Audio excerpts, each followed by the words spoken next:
കുന്നോളം സ്നേഹം ഉള്ളിലുണ്ടെന്ന് പ്രസംഗിക്കുന്നവരെക്കാൾ നല്ലത് കടുകോളം സ്നേഹം പ്രവൃത്തിയിൽ കാണിക്കുന്നവരെ വിശ്വസിക്കുന്നതാണ്. മറ്റുള്ളവരെ കുറ്റപ്പെടുത്തി സ്വയം നന്നാവാൻ നോക്കുന്നതിനേക്കാൾ തരം താഴ്ന്നവർ വേറെയില്ല. നല്ല നിമിഷങ്ങൾക്ക് വേണ്ടി കാത്തു നിൽക്കരുത്. പകരം നമുക്ക് ലഭിക്കുന്ന ഓരോ നിമിഷത്തെയും നല്ലതാക്കി മാറ്റണം. അവിടെയാണ് നമ്മുടെ വിജയം.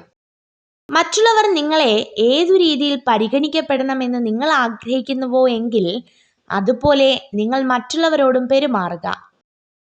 നല്ലത് മാത്രം ചിന്തിക്കുവാൻ ശീലിക്കുക. എന്നാൽ മനസ്സും നന്നാകും. മനസ്സു നന്നായാൽ പ്രവൃത്തിയും, അങ്ങനെ വ്യക്തിയും നന്നാകും. വ്യക്തി നന്നായാൽ കുടുംബവും, കുടുംബം നന്നായാൽ സമൂഹവും നന്നാകും. എന്തൊക്കെ സങ്കടങ്ങൾ ഉള്ളിലുണ്ടെങ്കിലും അതൊക്കെ ആരെയും അറിയിക്കാതെ ചിരിച്ചുകൊണ്ട് നടക്കണം. നമ്മുടെ സങ്കടങ്ങൾ നമുക്ക് മാത്രമുള്ളതാണ്. സങ്കടങ്ങൾ നമ്മുടെ മനസ്സിൽ തുടങ്ങി നമ്മുടെ മനസ്സിൽ തന്നെ അവസാനിക്കണം. ജീവിതം 2 കാലുകളാണെന്ന് സങ്കല്പിക്കുക. മുന്നോട്ട് വെച്ച കാലിന് അഹങ്കാരമില്ല, പുറകിലുള്ള കാലിന് ലജ്ജയുമില്ല. കാരണം അവർക്കറിയാം അവരുടെ സ്ഥിതി വൈകാതെ മാറുമെന്ന്.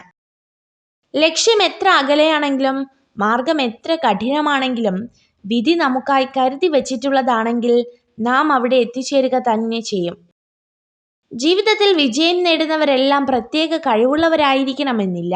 പലപ്പോഴും ശരാശരി കഴിവുള്ളവരാകും വിജയികൾ. എന്നാൽ സ്ഥിരോത്സാഹവും ക്ഷമാശീലവും അവരെ ആത്യന്തിക വിജയത്തിലേക്ക് എത്തിക്കും. നമുക്ക് എല്ലാവർക്കും വലിയ കാര്യങ്ങൾ ചെയ്യാൻ കഴിയണമെന്നില്ല. പക്ഷെ ചെറിയ കാര്യങ്ങൾ വലിയ സ്നേഹത്തോടെ ചെയ്യാൻ കഴിയും. നിങ്ങൾ ആളുകളെ വിധിക്കുകയാണെങ്കിൽ അവരെ സ്നേഹിക്കാൻ നിങ്ങൾക്ക് സമയമുണ്ടാവില്ല. ഈ ലോകത്ത് നിങ്ങളെ സന്തോഷപ്പെടുത്താൻ മറ്റാരെക്കാളും യോഗ്യത നിങ്ങൾക്ക് തന്നെയാണ്. സത്യത്തെ തിരിച്ചറിഞ്ഞ 2 പേർക്കിടയിൽ വാദപ്രതിവാദത്തിനുള്ള കാരണമൊന്നുമില്ല. അവരവിടെ നിശബ്ദരായിരിക്കും. ഭാവിയിൽ ഓർക്കേണ്ട ഒരു നിയമമിതാ: കഠിനമായി തോന്നുന്ന ഒരു പ്രവൃത്തിയും ദൗർഭാഗ്യകരമല്ല. ഓരോ ബുദ്ധിമുട്ടും നല്ലതിനു വേണ്ടി മാത്രമാണ്.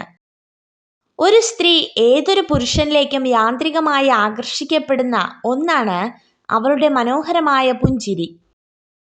പരിശീലനമില്ലാതെ അറിവില്ല, അറിവില്ലാതെ ആത്മവിശ്വാസമില്ല, ആത്മവിശ്വാസമില്ലാതെ വിജയമില്ല. നിങ്ങൾ ഈ വീഡിയോ കണ്ടതിന് നന്ദി. ഇതുപോലുള്ള കൂടുതൽ വീഡിയോകൾക്കായി ചാനൽ സബ്സ്ക്രൈബ് ചെയ്യൂ.